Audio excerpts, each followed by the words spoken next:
Bonjour, c'est Marion Sigaud. Savez-vous qu'on peut faire de l'histoire avec des chansons? Je veux dire, utiliser les chansons pour apprendre à connaître notre passé, nos aïeux, leur quotidien, leurs joies, leurs peines, bref, leur vie. De même que l'histoire qu'on nous inflige est le plus souvent mensongère, on peut aussi mentir avec des chansons. Moi qui aime les deux, je suis frappé de voir combien notre patrimoine chansonnier a pu être détourné. Prenez par exemple la chanson « Auprès de ma blonde ». On la trouve facilement sur YouTube en passant par des sites de chansons enfantines, YouTube Kids notamment. Différents dessins naïfs montrent bien que la vidéo s'adresse aux petits et non aux grands, ni à leurs parents. Or, Auprès de ma blonde est une marche militaire que chantaient les soldats de Louis XIV. Le comble, c'est que des chaînes anglaises ou allemandes expliquent très bien l'origine martiale de cette très belle marche, alors que les Français sont priés de croire qu'elle s'adresse à leurs enfants. Eh bien, Auprès de ma blonde n'est pas seulement une très belle marche militaire, c'est aussi un chant d'amour conjugal. La blonde de la chanson est l'épouse fidèle qui est prête à tout donner, y compris les tours de Notre-Dame et le clocher de son pays, pour revoir son époux bien-aimé prisonnier en Hollande. Qui donc a intérêt à nous cacher ça? Par la chanson, on voit surgir, souvent avec humour, la vie quotidienne de nos aïeux. Avant la Grande Guerre, installons-nous devant le comptoir de la caissière du Grand Café ou dans la gargote de la Madelon. Allons flâner sous les ponts de Paris ou guincher avec Poupoule. Savez-vous, Fanfan la Tulipe, que le cinéma nous a montré sous les très aimables traits du beau Gérard Philippe, comme un soldat de Louis XV était en fait un soldat de Napoléon? Écoutez bien les paroles. Je vous laisse apprécier les valeurs qui y sont célébrées. La famille, la charité, la compassion, le courage, la patrie. Sans oublier un couplet pour chanter les filles faciles. On est soldats, que diable. Toujours les Français ont chanté. Quand j'étais jeune, on m'a un jour présenté comme Marion du pays des chansons. J'ai pu vérifier souvent combien les Français sont heureux quand ils chantent. Des vraies chansons avec du texte, de la mélodie, de l'entrain. J'ai préparé un disque. Il comporte 21 titres qu'on chante pour la plupart d'entre eux depuis des siècles. Aidez-moi à le financer en le commandant dès maintenant. Dès qu'il paraîtra, je vous l'enverrai avec un petit mot de dédicace. Pour tout savoir, c'est juste en dessous de la vidéo. Allons, ensemble, chantons la France.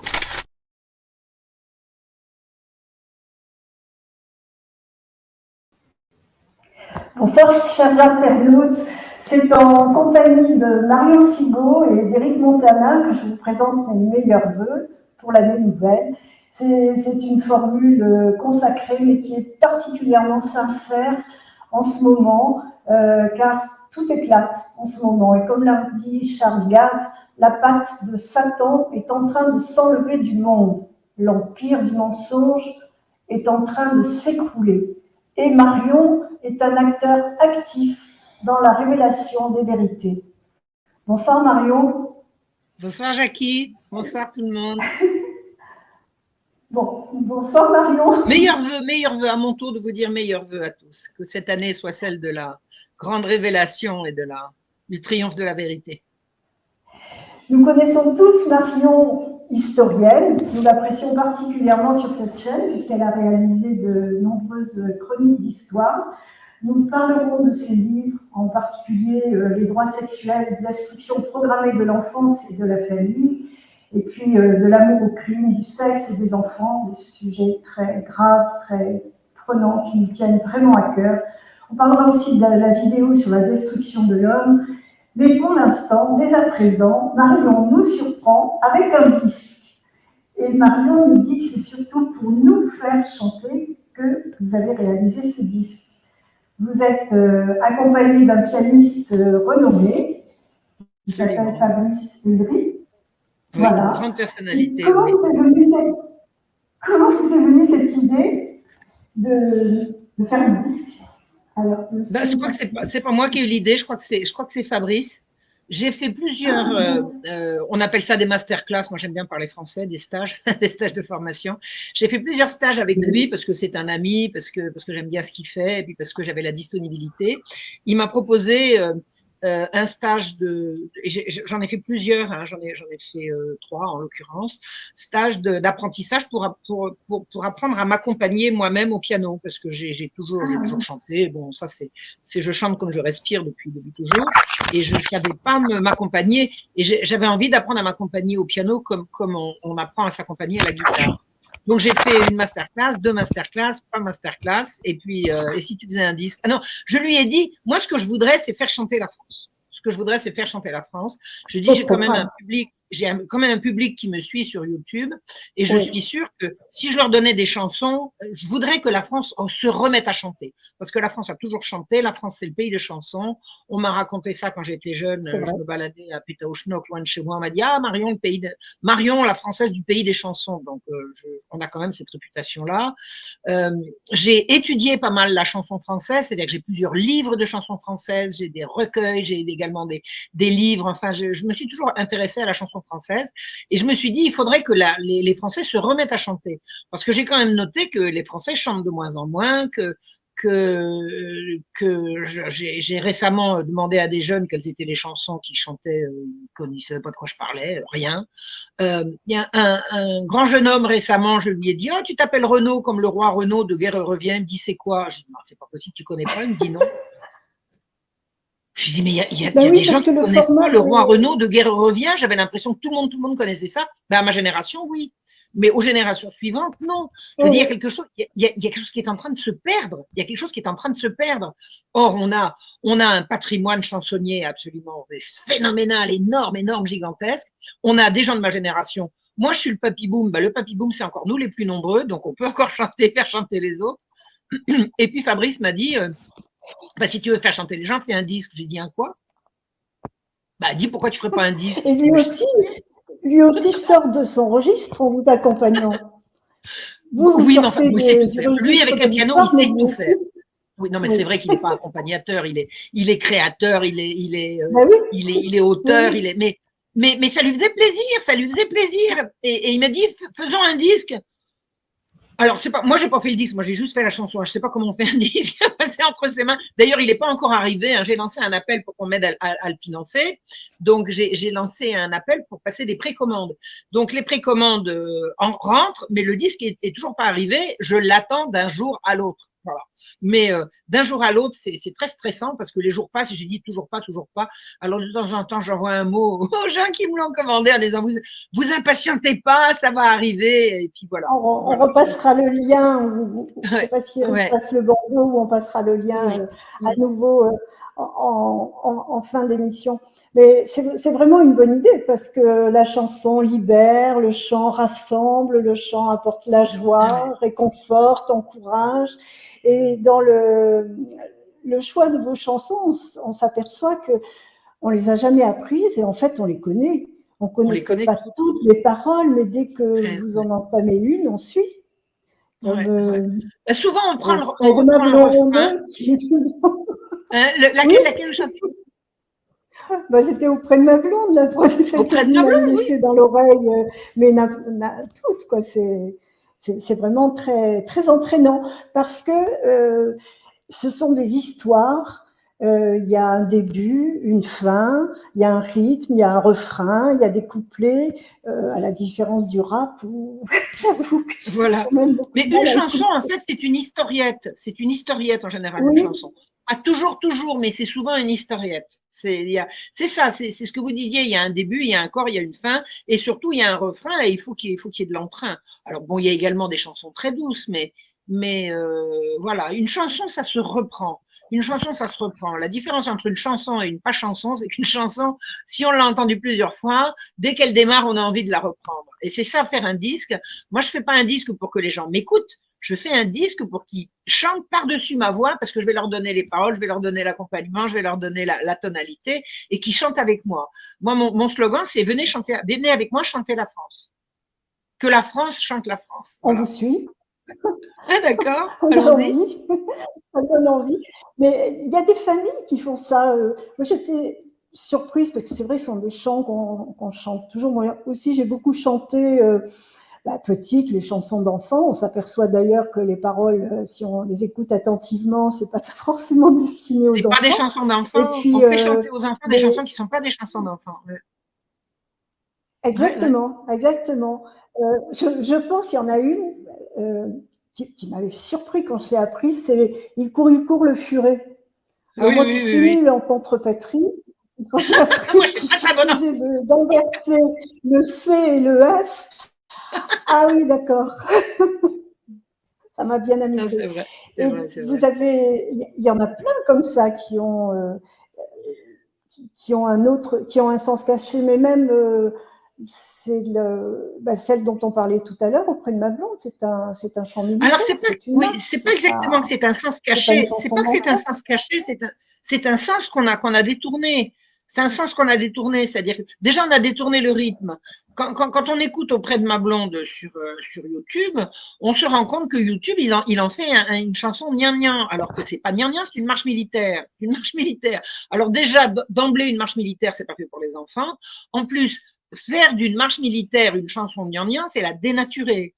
C'est pas auprès de ma blonde, c'est auprès de ma blonde. C'est une marche. C'est martial. Martial, ça veut dire de Mars. C'est guerrier. C'est un chant guerrier. C'est un chant, en tout cas, pour les soldats, pour les militaires. Ah, on dirait que. Que se passe-t-il? Que se passe-t-il? Je vous ai perdu. Jackie, je ne vous vois plus. Dans les jardins de mon père, les lilas sont fleuris. Dans les jardins de mon père, les lilas sont fleuris. Tous les oiseaux du monde viennent y faire leur nid. Auprès de ma blonde, qu'il fait bon, fait bon, fait bon. Auprès de ma blonde, qu'il fait bon dormir. Tous les oiseaux du monde viennent y faire leur nid. Tous les oiseaux du monde viennent y faire leur nid. La caille, la tourterelle et la jolie perdrix. Auprès de ma blonde, qu'il fait bon, fait bon, fait bon. Auprès de ma blonde, qu'il fait bon dormir. La caille, la tourterelle et la jolie perdrix. La caille, la tourterelle et ma jolie perdrix. Et ma jolie colombe qui chante jour et nuit. Auprès de ma blonde, qu'il fait bon, fait bon, fait bon. Auprès de ma blonde, qu'il fait bon dormir. Et ma jolie colombe qui chante jour et nuit. Et ma jolie colombe qui chante jour et nuit, qui chante pour les filles qui n'ont pas de mari. Auprès de ma blonde, qu'il fait bon, fait bon, fait bon. Auprès de ma blonde, qu'il fait bon dormir. Qui chante pour les filles qui n'ont pas de mari. Qui chante pour les filles qui n'ont pas de mari. Pour moi ne chante guère, car j'en ai un joli. Auprès de ma blonde, qu'il fait bon, fait bon, fait bon. Auprès de ma blonde, qu'il fait bon dormir. Alors, je voudrais dire une chose concernant la blonde. La blonde, c'est pas une fille qui a les cheveux blonds. Ma blonde, c'est une expression que les Québécois ont conservée, qui signifie ma chérie. Hein? Au Québec, ma blonde, c'est celle que j'aime, même si elle est brune. Ça, mais pas, je connaissais le choum. Je connaissais le choum, c'est ça, hein, mais pas la blonde. Non, mais c'est vrai. Au Québec, on dit ma blonde pour dire celle que j'aime. Je m'en suis rendu compte. J'ai pas fait tout de suite le rapport avec la chanson, mais je suis allée au Québec plusieurs fois où j'ai passé des séjours absolument fabuleux. Enfin, je veux dire, nos cousins d'Amérique, c'est quand même quelque chose. Ils savent faire la fête. Ah oui, non, mais c'est extraordinaire ce petit bout de France en Amérique, là. C'est fabuleux, c'est fabuleux le Québec.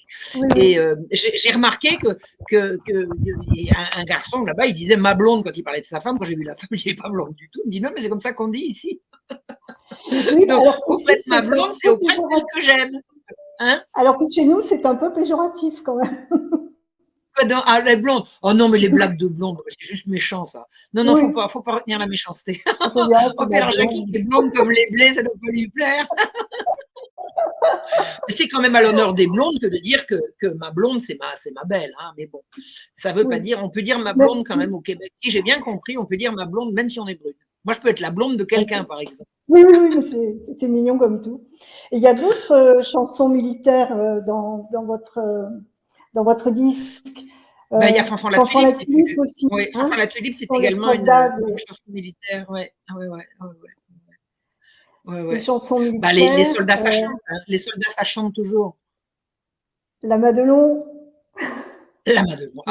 Alors, ce qu'il faut savoir concernant la Madelon, c'est que c'est une chanson qui a été écrite, alors pour les militaires, mais avant la guerre de 14. Donc, c'est pas la chanson qui a été écrite pour les soldats de la guerre de 14. Elle a été écrite, les soldats français n'étaient pas en guerre. Bon. Et elle n'a pas marché, cette chanson. C'est-à-dire que le gars qui… Alors, je sais pas comment ça se passait avant le système actuel de diffusion radiophonique, mais bon, les chansons, elles marchaient ou elles marchaient pas. Et celle-là, elle marchait pas. Et puis la guerre a éclaté, les soldats sont partis avec et elle a fait un tabac. C'est-à-dire que c'est la chanson que les soldats ont adorée. Et c'est quoi la chanson de la Madelon? Qui est la Madelon? La Madelon, c'est la fille gentille qui sert à boire aux soldats. Et les soldats rêvent sur elle, c'est-à-dire qu'elle est l'élément féminin de ce régiment. Ils sont tous loin de la femme qu'ils aiment, celle qu'ils ont épousée ou celle qu'ils vont épouser en rentrant. Ils ont tous la nostalgie de la maison. Et la Madelon, c'est la fille au milieu qui est jolie, qui est gentille. C'est pas du tout la si on lui effleure la taille, c'est tout ce qu'on va oser, quoi. On va éventuellement l'embrasser dans le cou, donc elle va se. Mais c'est pas la putain du tout.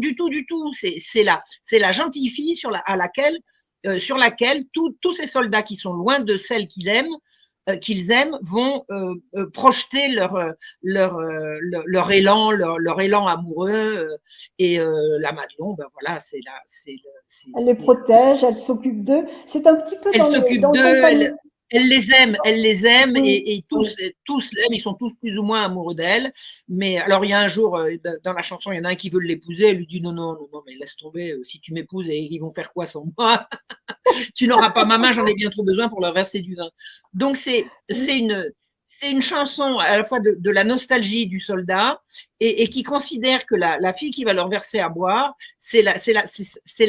la Madelon, pour nous, n'est pas sévère quand on lui prend la taille ou le menton, elle rit, c'est tout le mal qu'elle sait faire, la Madelon. C'est-à-dire que c'est la gentillesse incarnée, la beauté et la gentillesse incarnée. Voilà. C'est elle, la Madelon. C'est une figure elle est un peu maternante aussi, elle est douce, elle est généreuse et elle leur permet un peu de rêver. Allez, ils ont le droit de temps en temps de lui passer la main dans le cou, mais pas au-delà, hein, pas au-delà. Et alors, il y avait quelqu'un qui m'avait dit, mais enfin, c'est la fille à tout le monde. J'ai dit, c'est la fille à personne. C'est la fille à personne. C'est ça.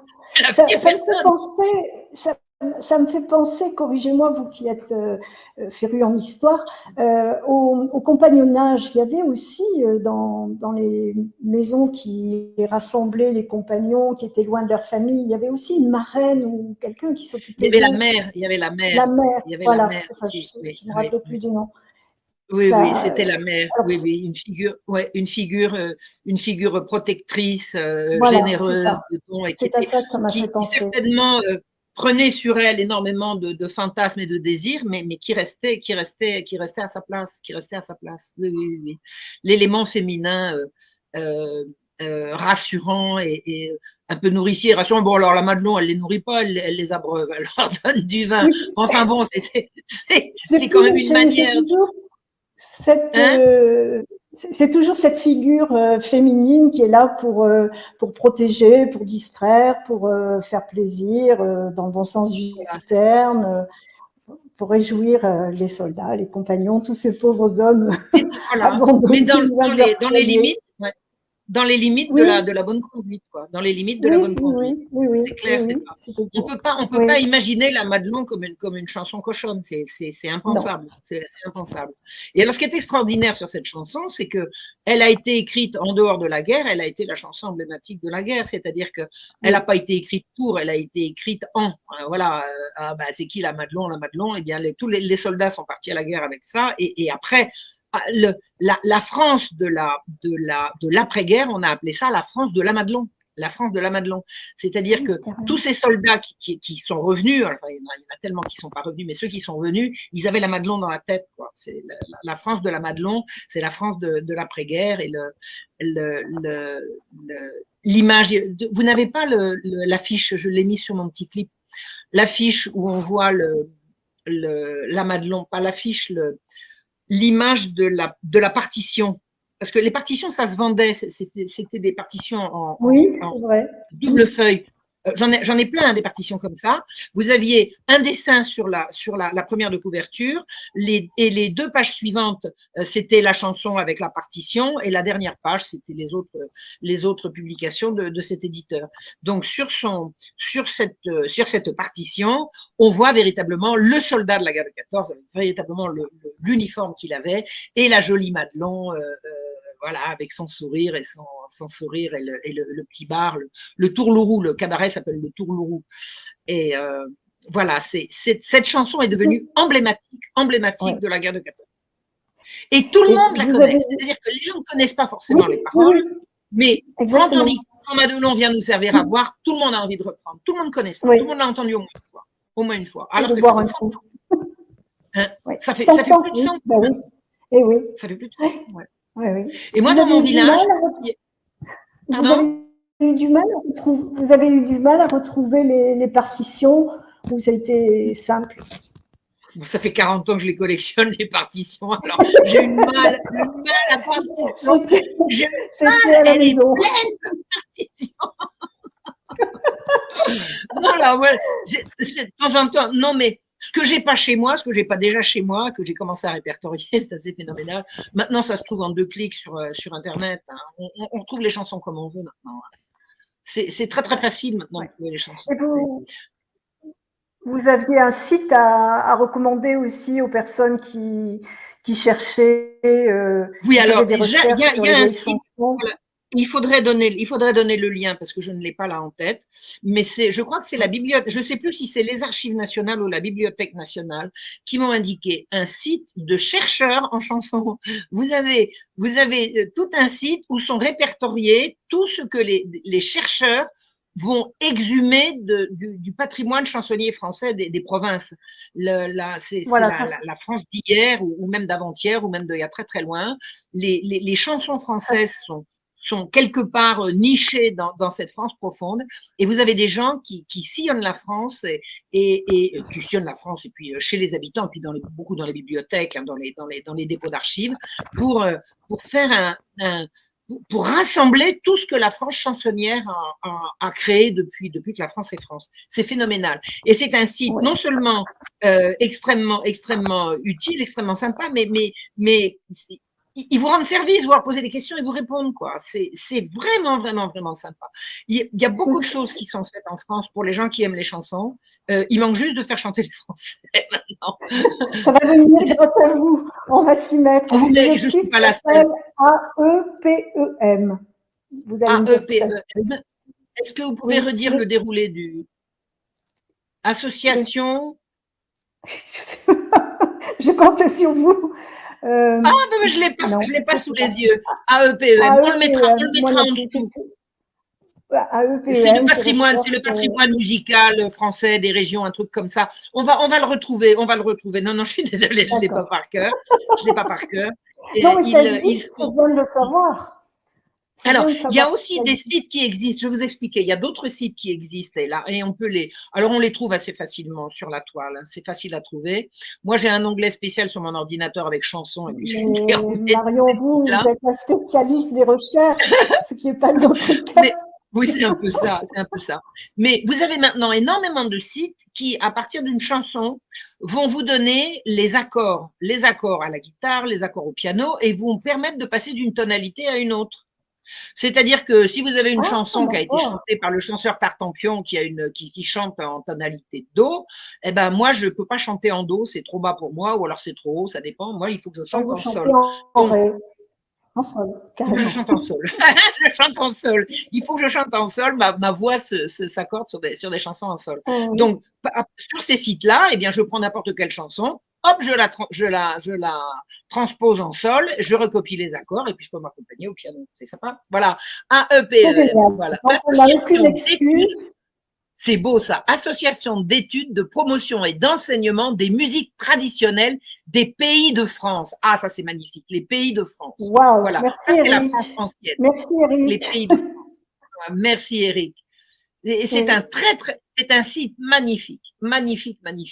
Et c'est un site qui m'a rendu optimiste sur le destin de la France. Je veux dire qu'il y ait autant de gens qui se mobilisent avec des moyens vraisemblablement, avec des moyens publics, hein, pour faire quelque chose d'aussi, allez, je vais lâcher le mot, inutile, mais c'est inutile, il n'y a pas d'utilité à ça, c'est que pour le beau, hein. C'est le beau et le vrai, c'est pas de l'utile, c'est de l'authentique, voilà. Ça m'a rendu optimiste, j'ai dit c'est pas foutu, voilà.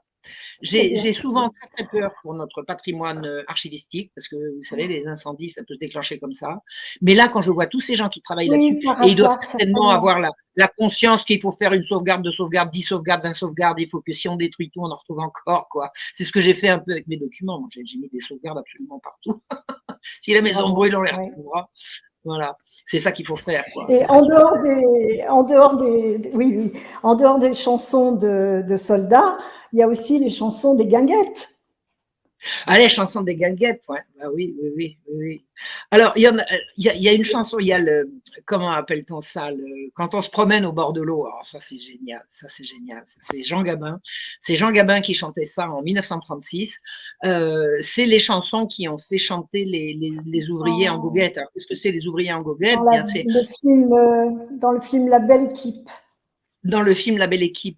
Mais il y a également la chanson à Joinville le pont, nous irons guincher chez Gégène. Alors, je l'ai pas mise dans ce disque-là, mais faudrait peut-être la mettre dans un suivant si on en fait un Imagine autre. qu'il y en aura. Voilà.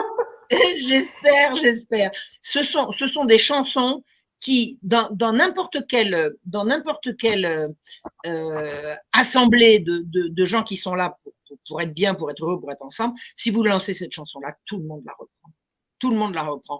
Quand on se promène au bord de l'eau, comme tout est beau, quel renouveau. Ça, c'est des chansons qui font chanter et danser la France. Parce que chanter, danser, il n'y a pas d'équilibre. Vous avez une belle voix, Marion. Vous avez une belle voix.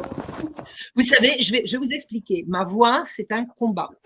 Quand j'étais petite, vraiment, j'avais une voix complètement éraillée, cassée. Je parlais comme ça. J'ai même fait toute petite des aérosols intensifs à la maison. Hein. Je passais des heures avec une espèce de masque, à respirer des trucs envoyés, parce que j'avais la voix complètement cassée, complètement voilée.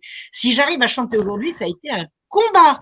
J'ai combattu pour conquérir ma voix. J'ai eu la voix cassée toute petite, parce qu'on m'a fait des grosses misères. Alors j'ai cru que c'était mon papa-maman qui m'a fait des misères. Pas du tout, c'est pas eux, c'est à l'hôpital. Bref, peu importe. Je suis revenue de l'hôpital avec comme ça. J'avais pas de voix. Oh là là. Et si j'arrive à chanter, ça a été une conquête. Une conquête. J'ai voulu chanter, j'ai voulu saisir ma voix, vraiment. Et je me souviens quand j'étais petite, à l'école, quand on chantait, il y avait la copine qui était devant moi, elle se retournait, elle me disait, pas dis donc, tu chantes bien, j'étais tellement heureuse. C'était une victoire pour moi d'arriver à chanter. J'arrivais pas à parler, j'ai réussi à chanter. C'est fou, hein. C'est fou, hein. Et alors, j'avais une grosse voix.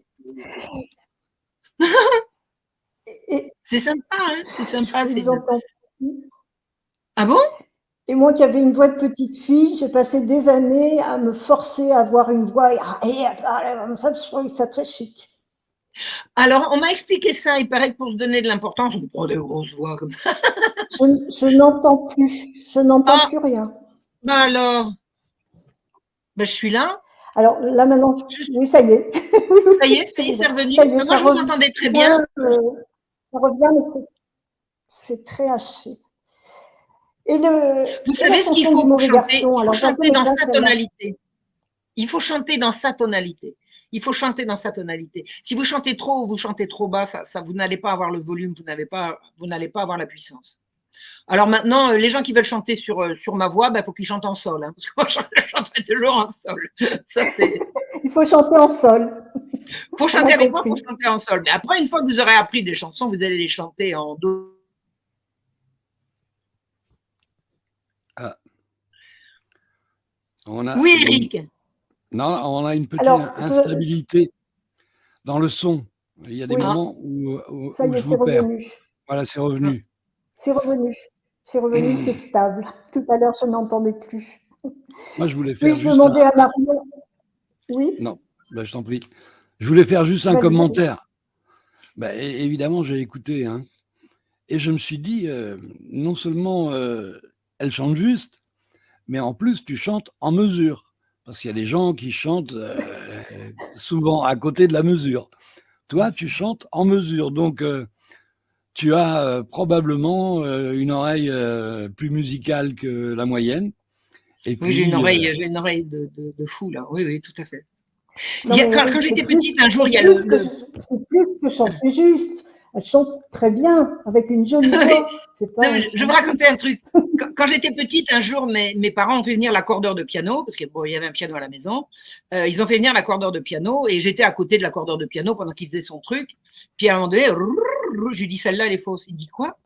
Je lui dis, celle-là, elle est fausse. Le gars, il reprend son truc, il me regarde, il appelle ma mère, il dit, attendez, c'est un 8e de ton, là. Je ne savais pas ce que ça voulait dire. Bravo. Celle-là, elle est fausse. Oui. Eh ben, j'avais raison. Non, j'ai une oreille. Bravo. C'est comme ça que j'ai appris les langues étrangères aussi. J'ai une bonne prononciation en différentes langues, pas forcément facile à apprendre. Par exemple, quand j'ai appris l'arabe, eh ben, j'arrive à reproduire les sons que j'entends, alors que la plupart des Français, ils ne savent pas dire rein, bou. Moi, je prononce tout parce que j'entends tout. J'entends tout. Quand j'ai appris l'arabe, j'étais bonne en dictée. Quand on me prononçait un mot, j'arrivais à l'écrire sans faute parce que je l'entendais à la perfection. Mais c'était il y a longtemps. J'ai pas pratiqué depuis longtemps. Donc pareil pour apprendre l'allemand, pour apprendre l'anglais, pour apprendre l'hébreu, j'ai une oreille qui entend tout. J'ai une oreille qui entend tout. Voilà. Donc ça sert pour chanter. Bah oui. Et le mauvais garçon, alors qu'est-ce que c'est cette chanson? Alors le mauvais garçon, c'est cette espèce de vogue entre les deux guerres où il y a une espèce de mythe du voyou au grand cœur, etc. C'est une espèce Alors, il y a eu un film qui s'appelle, je ne sais pas si le film, c'est exactement Le Mauvais Garçon que ça s'appelle, mais la chanson est tirée d'un film. C'est tiré d'un film. Et l'idée du Mauvais Garçon, c'est que la galanterie n'a pas de classe sociale. Est-ce que je peux le dire comme ça? Hein?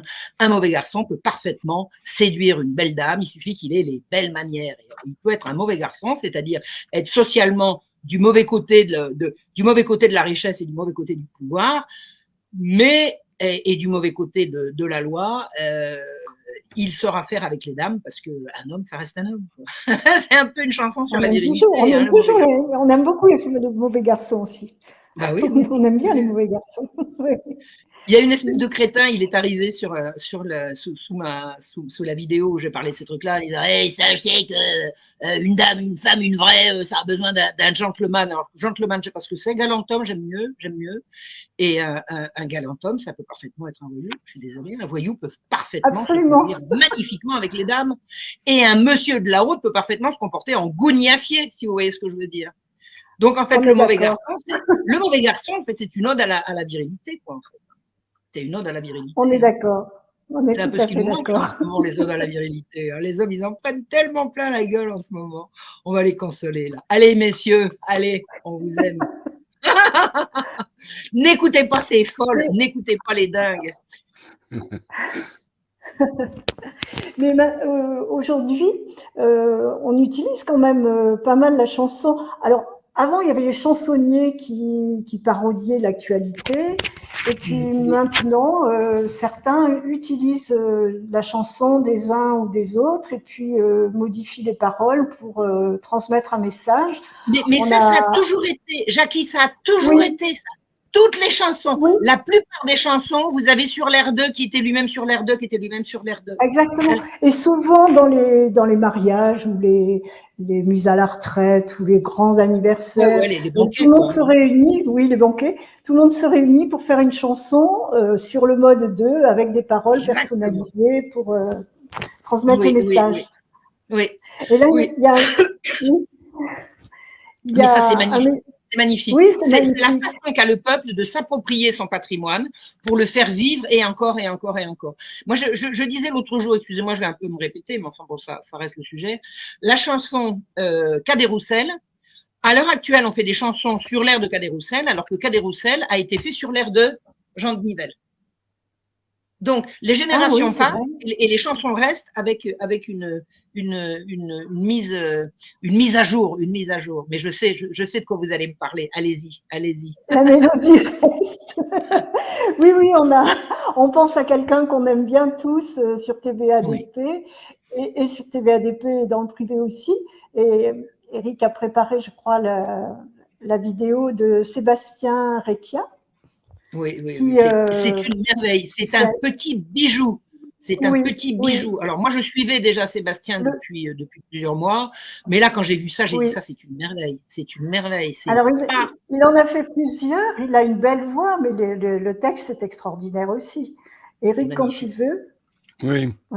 Sébastien, c'est un concentré de talent, d'intelligence, d'humour. C'est vraiment... Et de valeur. Oui, absolument. Alors, on va écouter cette chanson qu'il a reprise, qui était interprétée par Yves Montand, me semble-t-il. La bicyclette. Oui, c'est ça, la bicyclette.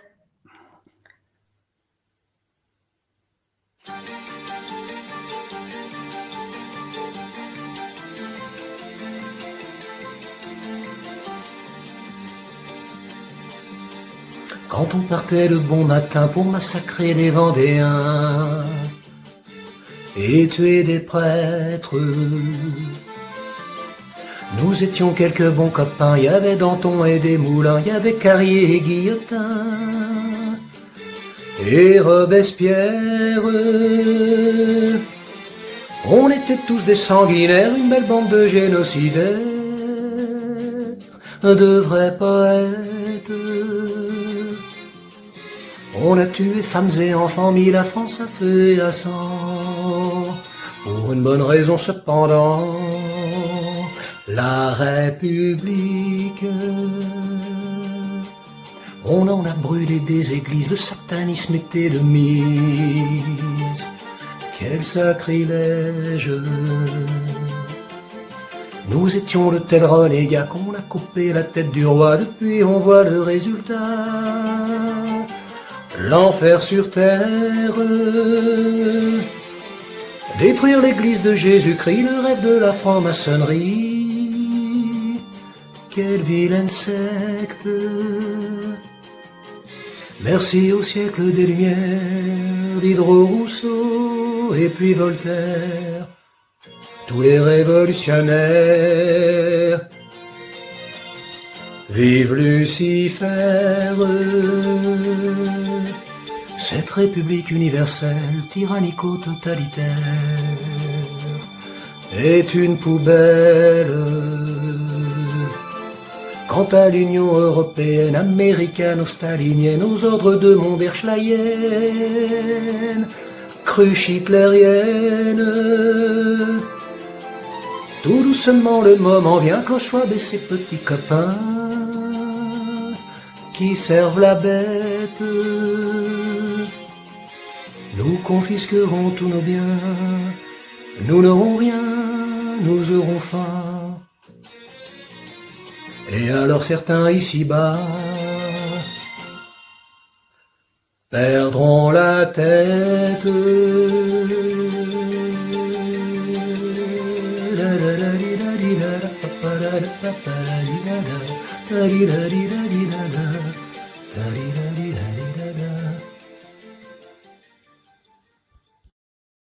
Quel talent! C'est magnifique. Comment parler d'isolement de choses aussi poignantes? Ah, c'est vrai. C'est pas souvent qu'on entend parler de la Vendée en plus. Bon, là, j'ai la Vendée à cœur parce que dès que j'ai commencé à faire de l'histoire, j'étais pas partie pour m'intéresser à la Révolution française particulièrement, mais j'y suis venue. En venant à la Révolution française, je suis venue à la Vendée. En venant à la Vendée, j'ai découvert toute l'horreur, quoi. Quand on commence il y a un avant et un après, jusqu'à ce qu'on voit, jusqu'à ce qu'on sache ce qui s'est passé en Vendée, on n'a pas compris ce que c'est que la Révolution. Et dès qu'on a mis les données là-dedans, là, ça y est, on a compris et on peut dérouler à la flotte, quoi. Et c'est pas souvent des chansons sur la Vendée. Voilà, on se levait de bon matin pour créer des Vendéens. Moi, j'ai refait un deuxième ou un troisième pèlerinage en Vendée l'été dernier. Je suis allée à Saint-Florent-le-Vieil. J'ai fait un véritable pèlerinage sur les lieux de la Vendée, grâce à mon ami Rénal Sécher, qui m'a balisé l'itinéraire. Enfin, j'étais avec une amie, on est vraiment allé voir des endroits poignants. C'est extraordinaire le Vendée. Moi, je recommande à tout le monde d'aller faire un séjour en Vendée. Vous voulez comprendre ce qui se passe, ce qui s'est passé, éventuellement, allez chercher ce qui s'est passé en Vendée. Quand vous n'avez pas mis les pieds, vous ne pourrez pas savoir. Il faut y aller. Il faut y aller. Il y a un autre massacre qui vous tient à cœur et qui nous tient à cœur, mais que vous êtes en train de dévoiler à la face du monde, c'est la destruction de l'homme par la corruption des enfants. Oui, et le massacre des je innocents. sais que ça vous tient à cœur et on est tous complètement bouleversés. J'invite tout le monde à écouter la vidéo que vous avez mise en ligne il y a 3 jours, Marion, qui rencontre un succès fou. Je l'avais déjà entendue plus en avant, il y a 1 an ou 2 ou 3. Enfin, sur le sujet, parce que cette vidéo-là, cette conférence-là date du mois d'octobre. Mais effectivement, c'est un sujet que j'ai déjà abordé à différentes reprises. Ouais.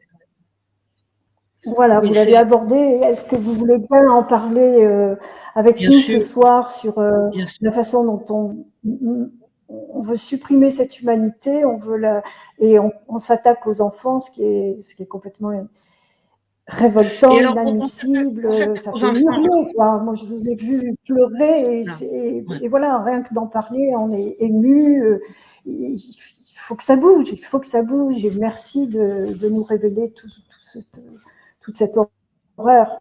Merci Marion, je vous laisse. Merci beaucoup à mon amie Judith, parce que c'est Judith Reisman qui m'a. Alors, je ne peux pas dire que c'est elle qui m'a ouvert les yeux, parce que j'ai ouvert les yeux. C'est parce que j'avais les yeux ouverts que je suis allée la rencontrer. Mais c'est vraiment son travail qui m'a permis de comprendre ce qui s'était passé véritablement. Parce que moi, j'ai été consciente, il y a plus de 30 ans maintenant, à peu près 35 ans, qu'il y avait des gens qui abusaient d'enfants, mais les enfants qui sont abusés par les pédophiles ne sont pas la majorité des enfants qui sont ciblés par ce nouvel ordre mondial qui veut les détruire. Il y a une corruption généralisée, mondiale, qui touche absolument tous les gosses, qui passe par le sexe qu'on inflige aux enfants. Vous avez un fou dangereux qui est mort il y a 70 ans maintenant, ou pas loin de 70 ans, qui s'appelait Alfred Kinsey, qui a fait accroire par des pseudo-travaux rigoureusement frauduleux et pour lesquels il était grassement payé, il a fait accroire que les enfants ont une sexualité dès la naissance, alors que l'enfance, c'est précisément la période de la vie qui précède la sexualisation. Or, le monde entier, c'est-à-dire les grandes agences de l'ONU, tous les gouvernements, toutes les instances internationales reconnues à l'échelle mondiale font une propagande insensée pour sexualiser les enfants, et c'est suivi d'actes, c'est suivi d'effets. C'est-à-dire que maintenant, on inflige à des enfants depuis des toutes petites classes des visions d'actes sexuels absolument sans aucune limite. C'est épouvantable, c'est épouvantable. Et vous n'avez pas un ministre de l'Éducation nationale de ces dernières années qui n'ouvre la bouche sans s'exprimer qu'il faut absolument imposer l'éducation à la sexualité aux enfants. On a d'abord l'éducation sexuelle est l'affaire des parents et pas l'affaire de l'État. Donc les enfants sont traumatisés d'ailleurs par ces cours. Mais ils sont traumatisés, ils sont détruits comme enfants. On n'est plus un enfant quand on a perdu son innocence, et un gosse qui est témoin de choses qui ne le regardent pas ne s'en remettra jamais. Il a perdu son innocence, je veux dire, l'enfance, c'est la période de la vie de la formation de l'être. Comment voulez-vous être formé si vous êtes complètement perturbé, si vous n'avez plus les repères, vous savez que ce qu'ils ont décidé de faire, ils ont décidé de faire de l'éducation sexuelle une éducation qui soit exempte de morale. Comment fait-on pour parler sexe qui implique l'autre si on abolit la morale? Vous vous rendez compte? Ça fait partie des textes. C'est revendiqué. Ils veulent que les gens se servent de leur sexe indépendamment de toute morale. Vous vous rendez compte d'une horreur?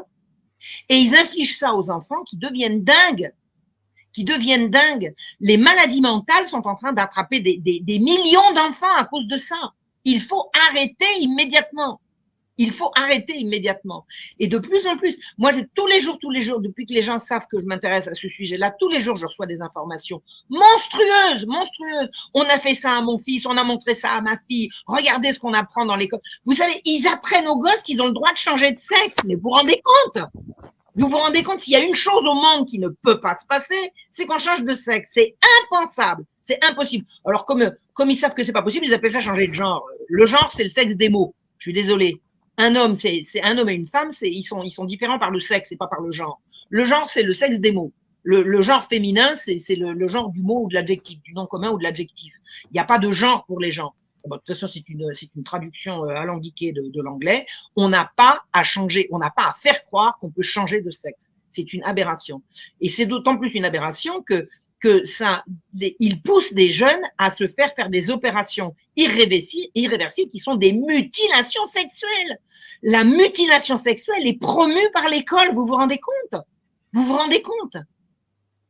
Et je reçois des messages, mais de parents affolés, qu'est-ce que je peux faire? Mais je ne sais pas ce qu'on peut faire. Moi, je suis là pour dénoncer, je ne sais pas ce qu'on peut faire. Je ne sais pas ce qu'on peut faire. Si, retirer les enfants de l'école, on va les mettre où? Si, retirer les enfants de l'école, ça c'est certainement une solution. Mais si vous envoyez des gendarmes pour venir les chercher. Vous savez que le drame à l'heure actuelle, c'est que de plus en plus d'enfants sont retirés à leurs parents.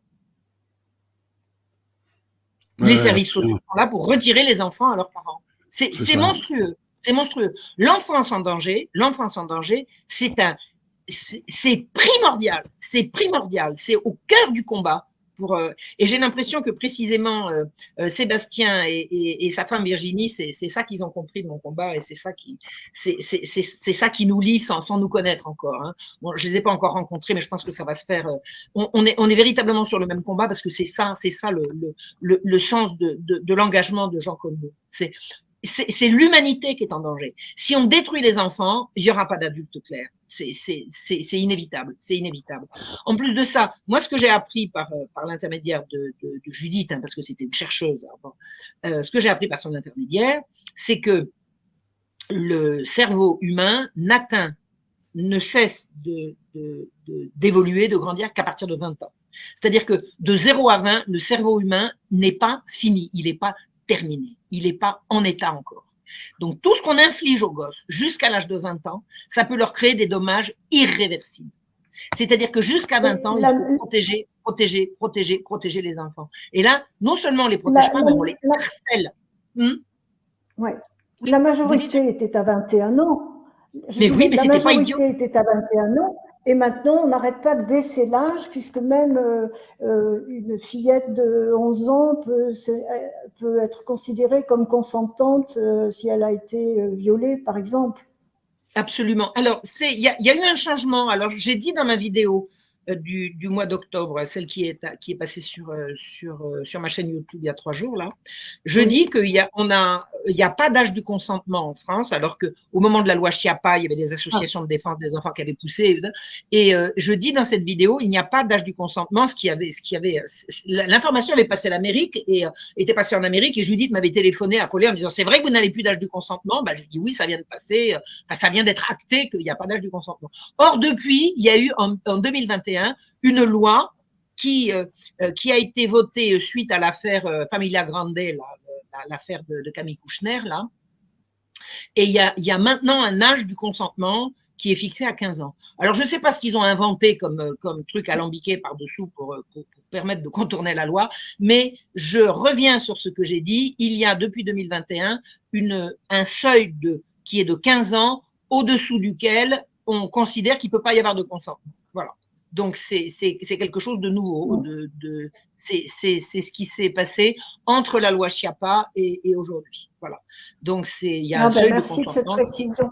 Oui, qui est de 15 ans. On les rend complètement fous, ces enfants. Je ne sais pas si vous l'avez dit tout à l'heure. On ne peut pas étudier si on a des images de sexe. Mais c'est incroyable, quoi. Non, mais on apprend aux gosses à se masturber. Ouais. Alors, c'est même pas vrai, Marion Sigaud, elle manque. C'est dans les textes. Attendez, c'est dans les textes. J'ai écrit un petit bouquin qui s'appelle Les droits sexuels. Il y a toutes les références. Il y a toutes les références dedans. Toutes les références. Les références de l'OMS, parce que la santé sexuelle, hein, les références de l'UNESCO, parce que l'éducation sexuelle, et puis les références de l'Europe, parce que l'Europe, l'Europe sexuelle, comme dirait l'autre. Non, mais ils sont dingues. Ils sont dingues. Et tout ça, ça vient des études frauduleuses qui ont été faites par Alfred Kinsey.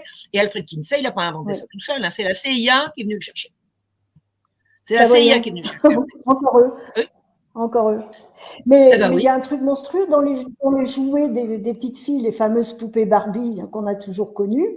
Alors, la poupée Barbie a un mari qui s'appelle Ken, ou un petit ami qui s'appelle Ken. Donc, outre tous les objets sadomaso qui sont vendus avec la poupée Barbie, Ken peut maintenant être enceinte, enfin, je ne sais pas comment on dit. Non, mais c'est… Ken attend Ils sont complètement marteaux. Ils sont complètement marteaux. Attendez, ça s'appelle… C'est pire que le renversement des valeurs. C'est l'abolition de toutes les valeurs maintenant.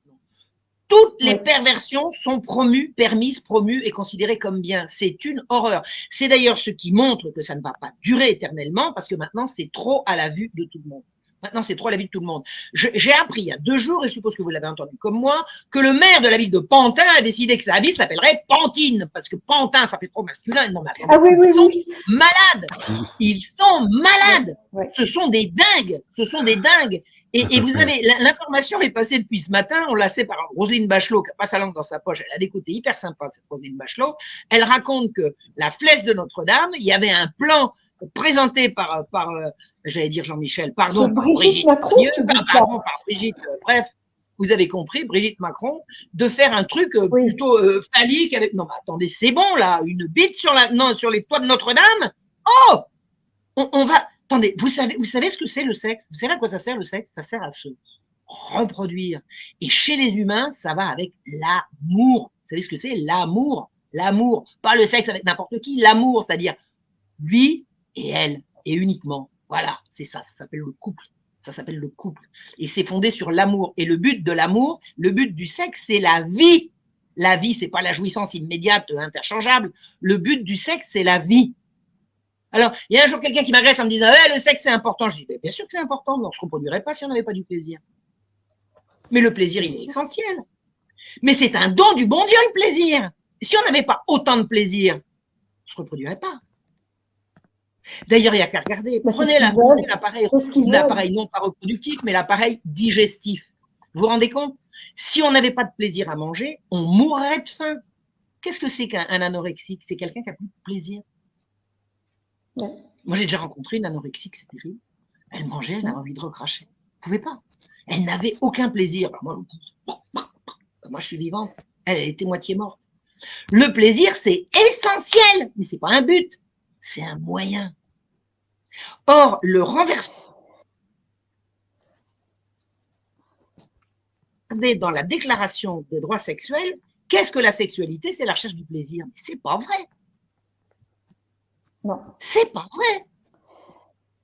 D'abord, on n'a pas à rechercher le plaisir. Le plaisir, on le trouve. On n'a pas à le rechercher le plaisir, c'est de la dinguerie. Je veux dire, on a autre chose à faire que de rechercher du plaisir. Mais le plaisir, on le trouve, on le découvre. On le découvre et on le construit. Et on le construit avec l'autre. Mais on ne peut pas être interchangeable. Ils offrent un monde tellement triste qu'il y a beaucoup d'enfants, il y a beaucoup de suicides d'enfants et d'adolescents. Et il y en a qui sont complètement déprimés. Et je vous ai entendu dire que c'est au Canada, corrigez-moi si je me trompe, où on peut euthanasier les enfants trop dépressifs. Absolument. Le droit de mourir. C'est bien vrai, j'ai bien compris. Ils souffriront pas. Ils souffriront pas, comme on dit. Hein. Dire que maintenant, on n'a plus. Alors, maintenant, le but, c'est de jouir, hein, et de surtout pas souffrir. Alors, moi, je connais quelqu'un comme ça, il est allé voir sa grand-mère qui était à l'hôpital. Ah ben, non, c'est fini, vous inquiétez pas, il n'a pas souffert. Maintenant, on euthanasie les vieux pour qu'ils ne souffrent pas. Non, mais il faut arrêter. Faut arrêter. Alors, les droits de l'enfant, ça va être le droit de jouir, le droit de dire non à papa et maman, et puis que papa et maman n'interviennent pas parce qu'ils n'ont plus droit à la parole, et puis ça va être le droit de changer de sexe. On va pouvoir faire des changements de sexe aux enfants derrière le dos des parents. Les parents n'ont plus leur mot à dire, les parents ne sont plus responsables de leurs enfants, et maintenant on va euthanasier les enfants qui sont dépressifs. Alors on fait tout pour les rendre dépressifs, puis après on les pique. Non mais on va arrêter là. On va arrêter avec ce monde de dingue. On va arrêter avec ce monde de dingue. Le sexe, c'est fait pour la vie, pour la reproduction de la vie, et pas pour autre chose. Et tout ce qui rend le sexe beau n'a pas à être rendu laid. Il faut savoir que la sexualité telle qu'elle est promue par ces dingues, c'est une sexualité qui ne rime jamais avec l'amour, mais qui rime avec la mort. C'est une sexualité de mort. Je suis désolée, mais une poupée Barbie avec des accessoires sadomaso, ça veut dire que ce qui va la faire jouir, c'est le mal. La souffrance, l'humiliation. C'est quoi les valeurs qu'on défend? Mais vous savez, moi j'ai répondu à une interview il y a quelques années, je dis mais si ça continue comme ça, un jour le mot faire l'amour, on ne comprendra même pas ce que ça veut dire. Faire la quoi? Comment tu dis? Faire l'amour, c'est beau, non? Ça peut pas aller avec ça, ça peut pas aller avec tout ça, avec toute cette saloperie là. Ça peut pas aller avec ça, c'est juste pas possible. En plus, qu'est-ce que c'est qu'une éducation? Éduquer un gosse, c'est l'apprendre. C'est lui apprendre deux choses. La première, à se maîtriser. C'est-à-dire, on ne peut pas éduquer quelqu'un à satisfaire tous ses plaisirs et tous ses désirs. C'est se maîtriser et s'accepter. Et pousser les jeunes à changer de sexe, ça veut dire, vous ne vous plaisez pas, changez-vous. C'est pas vrai. C'est accepte-toi. Connais-toi toi-même, accepte-toi et aime-toi comme tu es. Deviens toi-même et ne deviens pas le fantasme de quelqu'un qui est. Il y a un pays, alors je ne sais plus lequel, j'ai entendu ça ce matin, qui autoriserait les enfants, enfin n'importe qui, à changer de sexe. Il suffit d'écrire et de faire une formalité et on peut changer de sexe sans même que ce soit suivi d'intervention chirurgicale. Personne n'a jamais changé de sexe au monde. Jamais. Jamais. C'est une imposture. On pousse les gens à changer d'identité. Alors, c'est des gens qui ont forcément une identité complètement bancale. Ce sont des gens qui ont besoin d'apprendre à s'affirmer. On pousse des gens qui ont des problèmes d'affirmation de soi à faire l'inverse de ce qu'il faudrait. Et il suffit de demander et on va, attendez, non, je suis désolée. Une femme qui se présente à moi avec une barbe qu'elle aura fait pousser à coups d'hormones, je suis désolée, moi non, m'intéresse pas. Moi, j'ai besoin d'entretenir des relations avec des gens qui sont bien dans leur peau, qui sont bien dans leur être et qui sont de ce fait solides. Mais attendez, si j'ai décidé que j'ai 10 ans, moi, vous allez je peux rentrer à l'école? J'ai 10 ans, je me sens 10 ans. Pourquoi je pourrais pas? Pourquoi je pourrais pas retourner à l'école primaire? Bah, puisque je me sens comme ça. Hein? Non, mais sans blague. Ouais. Et l'autre, j'ai vu un petit dessin aujourd'hui, c'est le cheval qui se prenait pour un escargot. Mais il se sent comme ça. Non, mais arrêtez, c'est pas comme on sent qu'on est. C'est pas comme on se sent qu'on est. Ça, c'est du détournement, c'est du détournement de psychologie mal comprise. Enfin, comment tu te sens? Ouh, là, je me sens en colère, là, ça vous va? Oh, je suis en colère. Ça me rend malade. Merci Marion pour cette colère bénéfique. On vous suit. Nous rappelons vos livres, vos vidéos qui dénoncent tous les mensonges dont nous sommes les victimes. Et vous êtes remonté, je me souviens avoir entendu une émission jusqu'au XIIe siècle où il y avait des perversions dans les grands de ce pays. Donc, ça remonte. Mais je crois que la perversion, oui, ça a toujours existé. La caractéristique de notre temps à nous, c'est que ces gens-là sont maintenant au pouvoir. Les pervers ont toujours été dans les antichambres du pouvoir à essayer de prendre la place. Là, maintenant, la place, ils l'ont. Voilà la différence, oui. La place, ils l'ont. Et ils sont, à l'heure actuelle, à la vue de tous. C'est pour ça que ça ne va pas durer. C'est ce qui va les perdre. C'est ce qui va les perdre. Oui, tant mieux. Vous savez, Gabriel Matzneff disait, alors j'ai lu Gabriel Matzneff, c'est pas ce que j'ai fait de plus agréable dans ma vie. Pour pouvoir le dénoncer, il fallait que je l'ai lu. Et il dit à différentes reprises, de toute façon, je sais qu'on a tort de sortir du bois, on était beaucoup mieux entre nous. Et vraisemblablement, il est vraisemblable qu'il a été poussé par la secte, comme il dit lui-même, hein, c'est-à-dire par tous ses petits camarades qui mangent dans les mêmes gamelles. Il a été poussé à se faire le porte-parole pour faire avancer la cause, c'est-à-dire, c'est quoi le but? Le but, c'est de décriminaliser la pédophilie, que tout le monde que ces gens-là puissent coucher avec les enfants sans être poursuivis. Et je me souviens, enfin, si vous avez lu vous-même Gabriel Matzneff, vous allez peut-être pouvoir me le confirmer, il regrettait que les pédophiles soient sortis du bois parce qu'il disait on était quand même beaucoup plus tranquille quand on faisait ça. Et maintenant, ils seront plus jamais tranquilles, les pédos. Ça, c'est clair. Non, mais c'est fini pour eux. C'est fini. Alors, c'est pas fini leurs exactions, mais c'est fini le temps tranquille. Là. On va plus les lâcher, là. On va plus les lâcher. Les gens ont compris l'éducation. Allez voir l'éducation sexuelle à l'école. Allez voir ce qu'on vous cache. Allez demander les programmes. Mais c'est sur Internet en un clic. Hein. Tout est sur Internet. Tout est sur Internet. Dans mon petit livre, Les droits sexuels, hein, c'est Jean-Michel Vernochet qui m'avait suggéré de faire ça. Je l'ai fait avec les éditions Sigest. J'ai donné toutes les références. Toutes. Il n'y a pas une insertion, il n'y a pas une de mes insertions qui ne soit rigoureusement sourcée. Et sur un petit livre, moi, j'ai pas mis tous les dessins, mais attendez, vous avez des sites, vous ouvrez ça, vous dites, c'est pour les gosses, ça, mais c'est abominable! C'est abominable, c'est abominable. Mais c'est pas regardable pour nous, alors pour des mômes, vous vous rendez compte? Mais ça les C'est traumatise. insoutenable. Et c'est la destruction de l'enfance. Un enfant qui a perdu son innocence est un enfant perdu. Alors je dis pas que c'est pas réparable, mais à quel prix? À quel prix? Et puis qui va réparer? Qui va réparer? On retire ses enfants à leurs parents. Vous savez, j'ai rencontré, je suis allée un jour à l'Assemblée nationale, j'avais été invitée par une association, c'était à l'invitation de Jean Lassalle, il était magnifique, alors là j'étais impressionnée de voir comment Jean Lassalle, l'écoute dont il faisait preuve vis-à-vis de oh là là, il était vraiment magnifique, Et j'ai entendu des trucs tellement poignants, mais on sort d'une journée comme ça avec le sanglot dans la gorge, quoi. Des parents à qui on a arraché leurs enfants pour des conneries et puis il n'y a rien à faire, la justice est complice. Il faut arrêter là, ça va péter là, ça va péter. Vous savez ce que j'ai dit à différentes reprises? Il y a deux choses qu'il ne faut pas faire en France. Il ne faut pas toucher au pain et aux enfants. Ben, là, ils sont en train de toucher aux deux. Ça va péter. Oui, ça va péter. Ça va péter.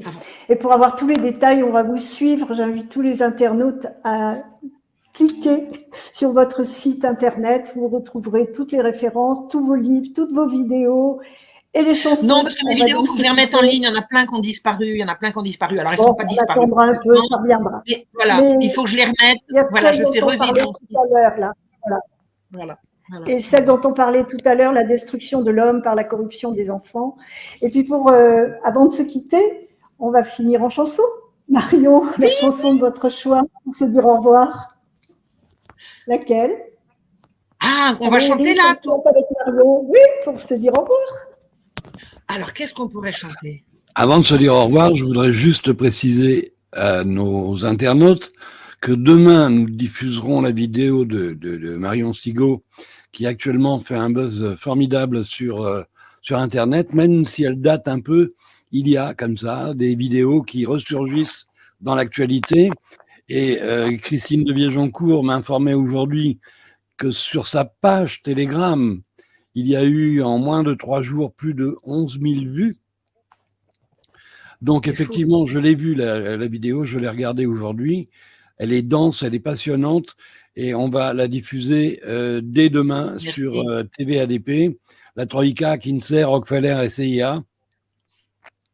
Je pense que ça va passionner beaucoup de gens.